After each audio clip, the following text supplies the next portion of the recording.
गुप्ता इस वक्त दिल्ली के एक सेफ हाउस में बैठा था जब उसे वडेरा सोलंकी के ताज़ा कारनामों की इत्तला दी गई। उसका चेहरा खिल उठा क्योंकि उससे अफसरान ने वडेरा सोलंकी से मुतल्लिक कभी अच्छी राय कायम नहीं की थी। लंदन में सोलंकी से मुलाकात, मुज़ाकरात और फिर मामला तय पाने से मुतल्लिक जो रिपोर्ट उसने पेश की थी उस पर उसके डीजी के रिमार्क्स बड़े मायूस कुन थे। उसने रिपोर्ट पढ़ने के बाद गुप्ता से कहा था, गुप्ता जी, आप बड़े खुशफहम दिखाई देते हैं। सर, मैं अपने तजर्बे की बुनियाद पर कह सकता हूं कि इस गत्ते से हम अपनी मर्जी के नताइज हासिल कर सकते हैं, बस उस पर थोड़ी सी मेहनत की ज़रूरत है। गुप्ता ने उसके तंज को महसूस करते हुए जवाब दिया था, भगवान करे आप जो कह रहे हो ऐसा ही हो, लेकिन अभी तो हम सिर्फ मेहनत ही कर रहे हैं, उधर से कुछ हासिल होता दिखाई नहीं दे रहा। ये 2-3 माह बाद एक आध धमाका करके क्या हम कश्मीर का बदला चुका सकते हैं? अरे गुप्ता जी महाराज जाने, मैं माजरत चाहता हूँ। सर, मुमकिन है आपका माजी का तजर्बा ज़्यादा खुशगवार न रहा हो। मैंने उस इलाके में तो ज़्यादा ऑपरेट नहीं किया, लेकिन मैंने समझा है इन लोगों को इस्तेमाल करना कुछ इतना मुश्किल नहीं। अरे चंद सिक्के, शराब और ज़्यादा से ज़्यादा औरत, उससे ज़्यादा क्या कीमत है इनकी? मुझे तो सर हैरत होती है कि आज तक ये मुल्क कायम कैसे रहा। गुप्ता ने कह ही दिया, गुप्ता जी आप भी ठीक कहते हैं और गलत मैं भी नहीं कह रहा। आज भी अगर हमारे और उनके दरमियान से ये ISI निकल जाए तो मैं देखता हूँ अभी आपका प्लान इन लोगों से नहीं पड़ा। सॉरी, अभी आपका पाला इन लोगों से नहीं पड़ा।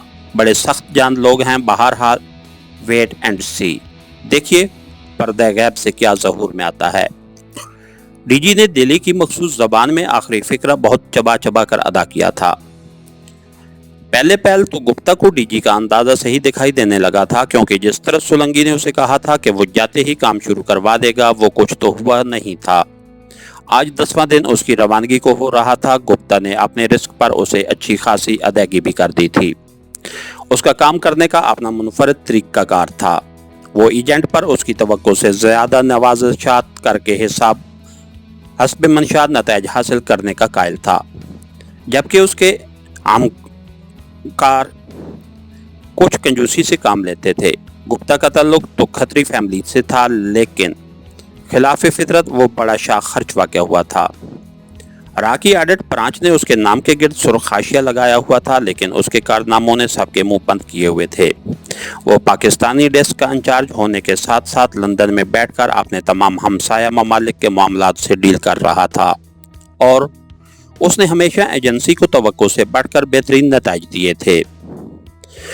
डीजी जो एक डिप्लोमेट के रूप में चंद रोज से यहाँ आया हुआ था ताकि लंदन में बैठकर सोलंकी की सरगर्मियों को मॉनिटर कर सके, अब मायूस होकर वापस जाने के लिए पर तोल रहा था।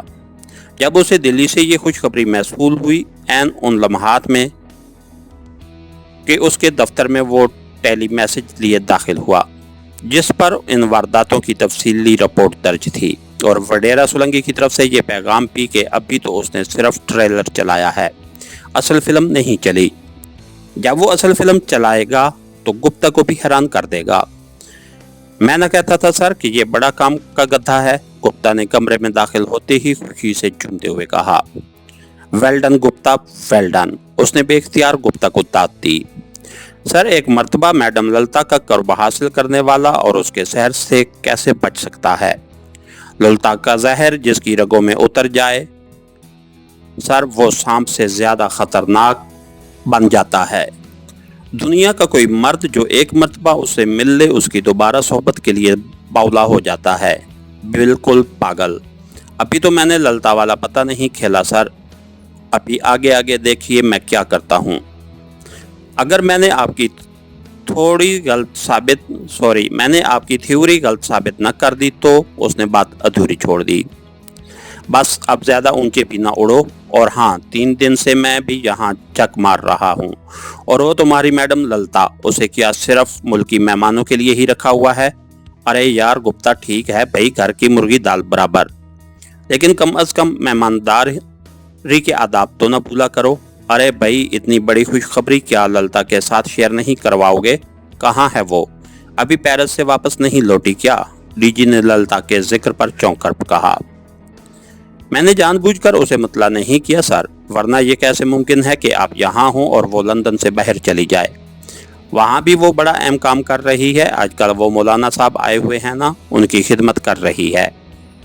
बेचारी सर, इन लोगों के मजहबी महाज को गर्म रखना ज़्यादा ज़रूरी है, और आप तो जानते हैं कि अपने मौलाना साहब तो खिदमत करवाने के कुछ ज़्यादा ही आदी हैं। गुप्ता ने उसे मुतला किया।